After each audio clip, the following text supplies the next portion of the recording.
Bismillahirrahmanirrahim. Assalamu alaikum wa rahmatullahi wa barakatuh. Muhterem тамашачыларыбыз. Бүгінгі İslam Нуры тапшыруында біз Әлмәт районы имам мөхтәсибі Исмаил хәзрәт Сунгатуллин белән әңгәмә көрәшәкбез. Исмаил хәзрәт, ассаламу алейкум wa rahmatullahi wa barakatuh. Wa alaikum assalam wa rahmatullahi wa barakatuh. Исмаил хәзрәт, бүгінгі җәмгыятебездә күп кеше күңел төшенкелеге, депрессияга бирелә. Ислам дине буенча бу халәттән чыгу юллары нинди? Tamam barkat. Assalamu alaikum wa rahmatullahi wa barakatuhu. Hürmetli Enci Hanım, hem şulayık bizden tamaşçılarımız, bizden qarawçılar. Allah subhanahu wa ta'ala barımızga da hayırlı ilim birige, hem hayırlı ilim alırga nasip etsin.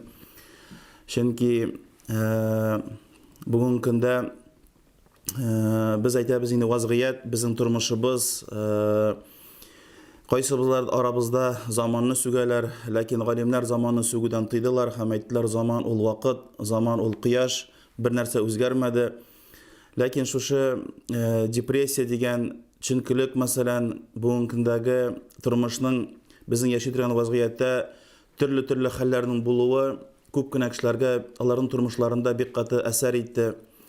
Məsələn, bir bizə də yaşırın tügül, bugünkündəki nindi zamanda yaşayırız, nindi vaxtlarda yaşayırız. Şuşa soňgy 1-2 ýylda şuşa şiirinin çıgığı da hem көп kine gailelerden, көп kine yakınlarımızны, şahsa mene özünün de şulay yok, hem andy kişi yoktur, kimnin yakını gitmedi şu şiir sebepli eýbet. Her barşalarımız, tuganlarımızны, yakınlarımızны, kurşularımızны, Qaybirevlerimiz hatta eti enilerimizin de ballarımızın da zattık şu ahiret turmuşuna Allah subhanahu wa ta'ala şu dünyalarını kaldırgan her bir şu şiirden gitken her bir kişiye Allah Rabbul İzze ecirlerini savaplarını nasip etip Allah'ın urunlarını cennette kılsın hem Allah'dan son kalgan ballarına yakınlarına Allah Teala sabırlık hem kurkam hayırlı turmuşlar devam ettirgen nasip etseydi. Lakin mene sizden bergen sorawıgızga bu bitinde көп qırlı soraw, çünkü bir gene aybir bilen kişi depressiyaga düşmey. Agar da Peygamberimiz sallallahu aleyhi ve sellem zamanına qaraytırgan bolsak, hatta sahabelerinin aralarında da şunday kişiler var idi.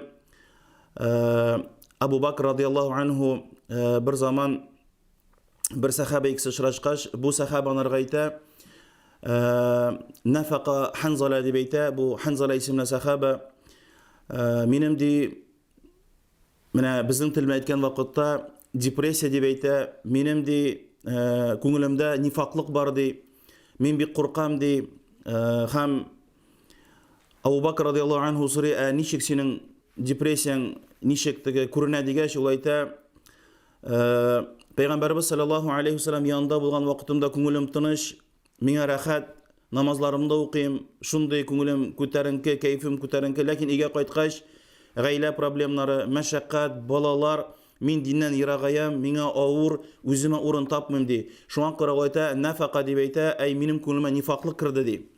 Şu vaqt Abu Bakr radıyallahu anhu ayta, anday hisler mende de buladi. Bular ikisi Peygamberimiz yanına baralar, hem Peygamberimiz sallallahu aleyhi ve sellem aytalar, senin yanında biz şunday ihlas, şunday ko'rkam musulmonlar deb his etamiz, lakin ega qaytqach, idagi mashaqqatlar bilan bizga bek avur. Şunda Peygamberimiz sallallahu aleyhi ve sellem ayta, ul kishiga gadati bo'lgan hal, agar da siz har vaqt turmushingizda da menim yanımdagi shikili bo'lsangiz, sizga ferishtalar o'zlarining qanotlarini yeygan bo'lurlar edi de. Lakin kishiga ul xos bo'lgan aybir, bugun ko'ngli tushib keta, ertaga nindir bir anırga shodliqli xabar kelaykan, aning kayfi ko'tarila. Lakin ul vaqtdagi tushunkilik ham bugungi kundagi bizning tushunkilik albatta ayrilib turadi. Chunki masalan sahabalar vaqtida bugungi bizdagi shekilli o'zi-o'zini qo'l soluv, masalan o'zi-o'zini o'tiruv, o'zi-o'zini harakatga masalan yo'naltuv Peygamberimiz sallallohu alayhi vasallam zamanida sahabalar arasında anda yo'q edi. Lakin bugun biz shunday vaqtda yashaymiz. Shitasin tug'animiz ketdi, narsadan ketdi, mana hazrat tuza olmadi, problemlari bo'lish sababli o'zi-o'zini qo'l soldi. Bu endi Qur'onga qarasak da, hadisga qarasak da, hatta boshqa din vakillaridan qarasak da bu bir nindi aqlga sig'atirgan aybir tugul. Masalan, şuluk vaqtda aning sebeplari kishi masalan gunoh ishli, aning sebeplari kirisincha kishi dunyoga berilib keta, ham şuluk vaqtda aning sebebi kirisincha kishidagi dunyoning bo'lmavi da depressiyaga keltirib chiqara. Uyindagi tinchlik bo'lmavi, g'aylasida, semyasida bolasi tinglamay, xotini tinglamay, esa eri tinglamay, shu aytirib, buning sabablari albatta ko'p. Ләкин иң мөһиме бу мәсьәләдә әйтәсе килә шул сүзне. Аллаһ субханаһу ва Кур'ан-ы Кәримдә әйтә, кемдә кем безнең динебездән һәм безне зикр итүдән баш тарта торган булса, без анарга бу дөньяда да һәм ахирәттә дә авыр тормыш бирәбез ди. Без бүгенге көндә ул депрессияларны, ул бүгенге көндәге ул вазгыятьтәге булган проблемаларны кайсы яклап кына карый торган булсак, сезне һәм мине юктан бар иткән Раббыбыз бу мәсьәләләрнең әллә сез уйлыйсызмы, мәсәлән, белмәгән дип. Шуңа күрә Кур'ан-ы Кәримдә Аллаһ Тәгалә әйтә: "Әла би зикриллаһи татмаиннал кулуб." Сезнең каләпләрегез Аллаһ Тәгаләне искә алу белән тынычланмыймы ди. Әгәр дә мондый депрессияларның, мондый шикаяләрнең булмый торган булса, Аллаһ Тәгалә Кур'ан-ы Кәримдә моның турында хәбәр бирмәс иде. Ул бит аның турында әйтеп куйды. Һәм моннан инде 1400 елга якын вакыт, шактый вакыт узды, моның хакында Раббыбыз безгә хәбәр биргән иде. Шуңа күрә Аллаһ Субханаһу ва Тәгалә әйтә: "Ва ман а'рада" дип әйтә, кемдә кем безнең зикребездән баш тартса, без анарга авыр булган, мәшәкатьле булган, депрессиялы булган тормышны без анарга биребез ди. Бүгенге көндә мәсәлән ул байларда да бар, фәкыйрьләрдә дә бар, мискендә дә бар, уртача яшәгән гаиләләрдә депрессия бар. Без анан бер кая китә алмадык. Хәтта алай гына түгел, бүгенге көндә динне аңлаган мусульман яулыклы ханымнар һәм безнең бүгенге көндә динне аңлаган кардәшләребез арасында да алар килеп монда сорау бирәләр: "Хәзрәт, минем шундый депрессия, мин аңа чыга алмыйм, миңа нишләргә микән, нәрсә ашарга, нәрсә укырга, нәрсә киерергә, кемнәр белән аралашырга мин белмим." Шулай итеп, аларга бүгенге көндә күңелләре кысыла. Ә беләсезме, Пәйгамбәрбез саллаллаһу алейхи ва салламның кызы Фатима радиллаһу анха һәм аның иптәше Али радиллаһу анху бер вакыт Пәйгамбәрбез саллаллаһу кызы әйтә: "Әти, миңа авыр идә ди. Идәге мәшәкатьләр, идәге эшләр." Ул үзенчәлекле, аның кызы да шушы әйтик инде депрессияны үзенең әтисенә белдергәч, әтисеннән ул сорады, кул сорады. Аларның гаиләләренә идәге эшләрне эшләргә.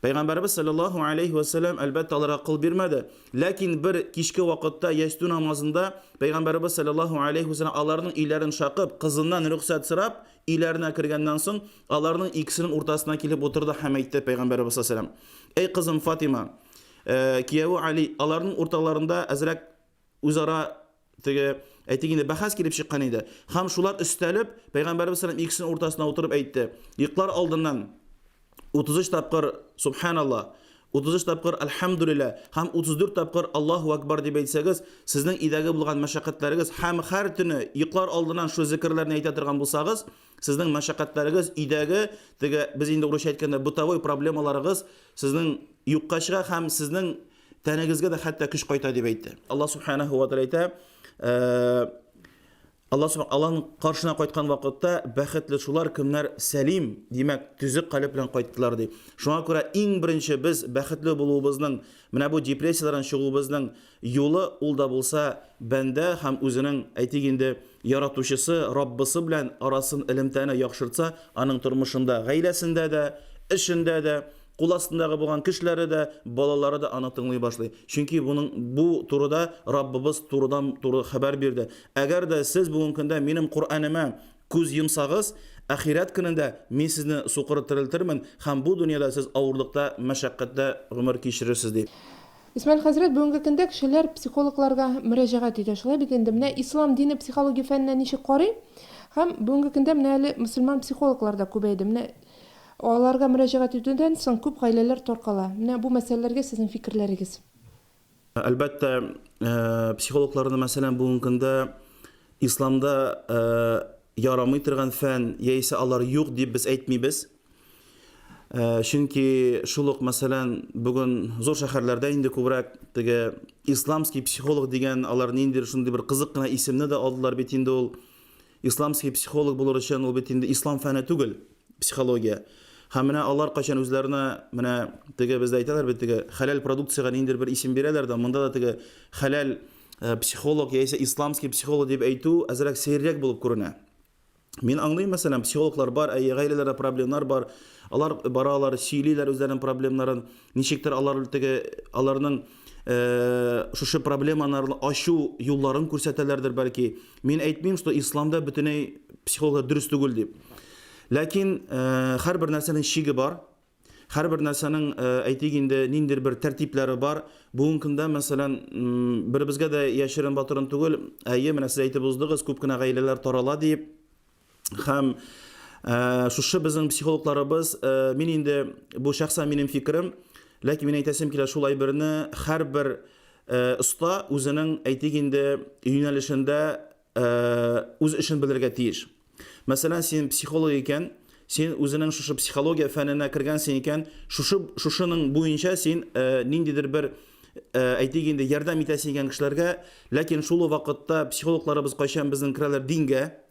Мәсәлән, шариат буенча талак мәсьәләсе, яисә никах мәсьәләсе, яисә ниндидер исламдагы зур-зур хөкемнәрне мәсәлән, әйбит.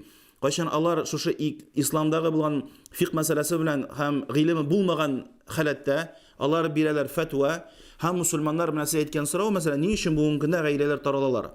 Һәм кайбер, мин әйтеп үтмим исемнәре белән, ләкин шушы безнең кайбер психологларыбыз үзләренең фәннәрен һәм дин белән бергә бутап, дип әйтәм, куркмый бу сүздән, һәм алар бирәләр фәтва, һәм алар үзләре Коръан укып, шушы Коръаннан мәсәлән ниндидер бер файдалар, ниндидер бер үзләре аңлаган буенча шушы яшьләребезгә җавап биргәнгә күрә, алар бүгенге көндә уйлыйлар, значит, бу психолог динне дә белә, һәм үзенең фәнен дә белә, һәм бу дөрес әйтте дип, алар ниндидер бер кискен решениялар принимаеталар гаиләдә. Һәм шуңа күрә бүгенге көндә шул ук Казанда, мәсәлән, шул ук бездә Әлмәттә күп хәбәрләр тарала башлады, әйтик инде тискәре яктан гаиләләр тарала. Без ничек тә булса, мәсәлән, тырышабыз гаиләне саклап калу. Нинди генә юллар белән булмасын. Егеткә дә һәм кызга да. Бүгенге көндә шундый, бүген бит инде информация күп. Шул ук психологларның интернетта бүгенге көндә аларның фәтваларын һәм аларның яшьләргә карата насихатларын карасаң, мәсәлән, мин шәхсән үзем килешеп бетмим. Күп чиракларында. Күп чиракта килешеп бетмим. Хатын-кызның яулык мәсьәләсендә дә аларның биргән җавапларына мин килешеп бетмим. Һәм шул вакытта киңәш бирү мәсәлән гаиләдә мин килешеп бетмим. Ләкин дин гыйлеме булмаган, диннән хәбәре булмаган, яшь кенә бүген парларыбыз исламга киләләр, дингә киләләр, әле уны-суңны аңламаган, теге яшьлек, теге максимализм белән бүгенге көндә алар шундый кешегә барып ләксә, һәм аларның насихатларын тыңласа, ул әйтә, бу яулыклы ханым, яисә бу сакаллы абзый, ул белә инде, исламны белә, динне белә, менә ул миңа шундый киңәш бирде, все, безгә аерылырга кирәк, чөнки башка безгә юл юк дип, алар шунарга, аларның кискен теге решенияларын кабул итеп, алар аерылалар. Ләкин Пәйгамбәрбез саллаллаху алейхи ва саллям бер вакытта да мондый юнәлеш белән, мондый кискен теге решениене кабул итү белән хөкем итмәде. Ул киресенчә һәр вакыт саклап калыра. Хәтта мәсәлән гынах эшләгән кеше килеп Пәйгамбәрбезгә әйтәдер, мин зина эшләдем, яисә мин гынах эшләдем. Пәйгамбәрбез аны әйтә, бәлки син эшләмәгәнсеңдер, бәлки сиңа показалось, бәлки Пәйгамбәрбез саллаллаху ничек тә булса кешене саклап калу теге үлемнән, яисә аерылудан, яисә анырга хәд бирүдән, хәд дигән сүзем, анырга теге ислам буенча җәза бирүдән Пәйгамбәрбез саллаллаху һәр вакыт саклап килде. Ләкин без бүгенге көндә киресенчә, без бүгенге көндә тизрәк аерырга, бүгенге көндә шундый тенденция китте, тизрәк аларның араларын бузырга. Бу кемнең сөннәте? Бу каян килеп чыккан әйбер? Шуңа күрә мин бәлки бу мәсьәләдә зәрәп катырак әйтәмдер, ләкин мин әйтәсем килә, шушы киңәш психологларга алар дини мәсьәләләргә кермәсәләр иде. Чөнки гөләмәләр шурасы бар, чөнки галимләр бар. Шушы мәсьәләдә еллар буена теге әйтик инде, хәтта мәсәлән Казаныбызда, Татарстанда да бик гыйлемле, көчле егетләребез, хәзрәтләребез бар. Шуның өчен менә шушы дини мәсьәләне аларга калдырсалар яхшы булыр иде. Ләкин әйтәсем килә, бу психология фәне буенча бөтенләй юк дип әйтмим. Һәм хәтта мәсәлән әйдәгез үзебезнең мәзһәбнең имамына карый торган булсак, мәсәлән Абу Ханифа, ул да бит шөгыльләнгән иде бу фән белән. Ул да бит шөгыльләнгән иде. Фикъне мәсәлән өйрәнер алдыннан иң беренче шушы фәнгә ул да кергән иде. Ләкин соңыннан ул аңлап, ул фәнне калдырып, чөнки ул әйтте үзенең сүзендә, миңа хәтле зур-зур галимләр, әгәр дә бу гыйлем файдалы булган булса, алар да аны укыган булырлар иде. Шул ук фәлсәфә мәсәлән, һәм менә шушы психология, чөнки аларның араларында бар взаимосвязь. Взаимосвязь бар. Абу Ханифа шөгыльләнде, ләкин ул калдырды. Шуңа күрә бая мин әйткән идем, беренче соравыгызга җавап буларак, депрессия ничек чыгу юллары. Һәм шул вакытта шундый сүзне күп кабатлап әйттем. Әгәр дә кеше үзе белән Аллаһ арасындагы элемтәне яхшыртса, әйме, анарга яшәргә күпкә җиңелрәк була бу тормышта. Шуңа күрә бүгенге көндә мәсәлән трасса алып җигәргә психологка, ниндидер проблеманы хәл итәргә мусульманнар менә бүгенге көндә бит инде күп мөрәҗәгать итәләр. Менә минем хатыным әйтә, барырга кирәк психологка миңа. Мин сорыйм, сиңа нигәндә барырга кирәк? Менә минем шундый проблем бар, миндә шундый бер травма бар. Шундый минем ягым бар, миңа надо это раскрыть. Миңа бәләкәй чакта әтием яисә әнием мине орышкан, мине анда сукканнар, ул травма булып калган, шуңа күрә мин тормышта хәзер бәхетсез. Бүгенге көндә мәсәлән шул ук психологлар баланы әтисенә карата, әнисенә карата ниндидер бер арада бер салкынлык тудыралар. Мәсәлән, психологка барып килгән егет, үземә шәхсән мәсәлән бер егет белән сөйләштем, ул миңа әйтә, бәләкәй чакны травма булган әтием ягыннан һәм бүгенге көндә мин әтиемә ничектер теге салкын карый башладым бу мәсьәләдә. Менә сез карагыз, әгәр дә мәсәлән Аллаһ субханаһу ва тааля әйтә, "Вала тaqul lahum uffin wala tanharhuma wa qul lahum qawlan karima." Әгәр дә Аллаһ тааля әйткән, син үзенең әтиеңә, әниеңә уф дип әйтмә, бу Аллаһ тааляның хөкеме. Һәм син аларга үзенең рәхмәт канатыңны җәй. Син бер кемгә дә изгелек кылмаганны әниеңә кыл дип әйтә. Хәзер мин бүгенге көндә бер психологны тыңлап, сиңа әтиең шулай дип әйткән, әниең шулай дип әйткән дип, мәсәлән, мин бүгенге көндә әтиемә шушы сүзләрне әйтеп, замана узган, вакытлар узган, дистәләгән еллар узган. Инде мин үзен үпкәмне бүген әтиемә әйтеп, аның күңелен калдыру, мәсәлән, шәригать буенча әгәр дә шагыштырып карый торган булсак, бу шәригать ягыннан ничек була мәсәлән? Шул психологны тыңлап, мин бүген әтиемә барып үземнең үпкәмне сөйләп бирдем. Һәм аның белән әтиемне үпкәләттем мәсәлән. Шуңа күрә бу җирдә карарга кирәк. Әлбәттә, мусульман кешесе кая гына булмасын, нәрсә генә эшләмәсен, ул иң беренче ислам күзлегеннән хөкем итәргә тиеш үзенең тормышында. Әгәр дә шулай итеп эшли икән, Аллаһ субханаһу ва тааля анырга шексез бәрәкәт бирә. Инде мәсәлән, ниндидер психологларны тыңлап, миңа шулай дип әйттеләр, тегеләй дип әйттеләр, хатын кызга мәсәлән, я должна сама реализоваться дип тормышта, мин, значит, там под кем-то не должна быть, значит, я вижу, что вы такая способная девушка или способная женщина, и никто над вами не должен как бы стоять, вы должны строить себе карьеру. Һәм әлбәттә бу кызга мәсәлән шушы психолог шуны сүзләрне әйткәч, бу кызда ниндидер бер уяна, шундый бер, мин әйтмим мәсәлән безнең хатыннарыбыз кул булып яшәргә тиеш дип. Чөнки Аллаһ субханаһу ва тааля Куръани Кәримдә әйтә: "Ар-риҗалу каввамуна аля ниса." Иратлар хатын кызлар өстеннән көчле булдылар, ләкин ул теге илгә килеп, командовать итеп, хатынын сугып, кыйнап, яисә мәсәлән аны рәнҗетеп, яисә аның сүзен мәсәлән тыңламыйча, юк, ислам бит анырга чакырмый. Киңәшләшергә, сөйләшергә, бергә утырырга, бергә фикер кабул итәргә, нинди генә эш булмасын. Ислам хатын кызны иратны, хукукларын билгеләгән. Хатын кызның урыны семьяда, кухняда дип әйтү әлбәттә ул дөрес түгел. Әлбәттә аның үзенең урыны бар гаиләдә. Ул бит әни кеше. Хәтта мәсәлән Пәйгамбәрбез саллаллаһу алейхи ва саллям әнинең дәрәҗәсен әтигә караганда күпкә күтәрде. Бу исламда хатын кызның дәрәҗәсен күтәрү. Хәтта мәсәлән Куръани Кәримдә иң беренче килә, кайсы гаиләдә туыла кыз, һәм галимнәр әйтәләр, ул гаиләдә бәрәкәт күбрәк була. Ни өчен? Чөнки Куръани Кәримдә әйтә, кемгә без телибез кыз бирәбез, кемгә без телибез малай бирәбез. Димәк, кызның дәрәҗәсен, хатын кызның дәрәҗәсен Аллаһ Тәгалә хәтта шу аятта да күтәрде. Чөнки бу кайчан булды? Гарәпләр кайчан үзләренең кызларын тирәдәй үтерәләр иде. Ләкин бүген безнең психологларыбыз мәсәлән, хатын кызның башына, фикеренә шундый фикер салып куя икән, хатын кыз шундый фикер белән кайта икән өенә, ул әлбәттә өйдә тавыш, ире барып кайта. Мондый хатын сиңа туры килми, сиңа надо эзләргә үзеңнең половинкаңны дип, менә шулай итеп, төрле яклап, бу инде мин әйткән сүзләр образны, әйтмим, что именно менә шулай булган дип, ләкин бу образны әйберләр, ләкин бу хакыйкатька туры килә. Һәм бүгенге көндә безнең гаиләләребез тарала башлады. Менә шуңа күрә Алладан курксыннар иде шушы психологларыбыз, кайсылары әйтәләр, мин исламский психолог дип, әз генә үзләренең эшләренә нинди бер коррекция кертергә, яисә әйтик инде, ничектер ниндидер бер сорауларга, фәтвәләргә җаваплар бирәләр икән, алар киңәшләшеп, галимнәр белән сөйләшеп, киңәш бирсәләр, минемчә бу хәерлерәк булыр иде. Мусульман кешеләрне әлбәттә Куръанны белгән, динне белгән кешегә минем бер генә сорау, шушы Аллаһ субханаһу ва тааляның Куръани Кәримдә әйткән аятына алар ышанмый микән әллә? Кая Аллаһ Тәгалә әйтә: "Әлә бизикрилләһи татмаиннал кулуб." birinchidan Alloh tilini esga oluv bilan sizning qalblaringiz tinchlanmaymi? Bu mening birinchi so'rov. Shul kishilarga ham ikkinchi so'rov Alloh subhanahu va taolo boya aytdi, kimda kim mening zikrimdan bosh tortsa, men ularga og'ir turmushni beraman deb aytdi.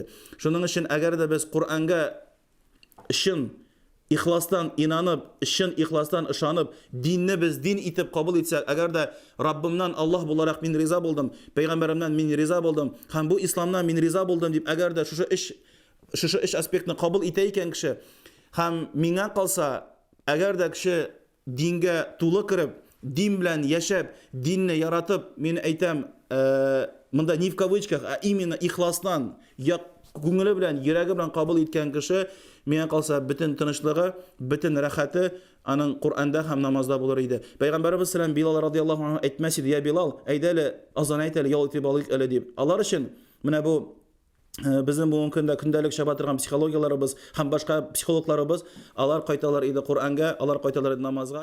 İsmail Hazret shunday foydali әңгәмә өчен sizga Allohning rahmati olsun. Qadrli tomoshachilarimiz, shuning bilan bugungi әзерләнгән тапшырыбыз ахырына якынлашты. Киләсе очрашуларга кадәр сау саламат булыгыз. Ассаламу алейкум ва рахматуллахи ва баракатуһу.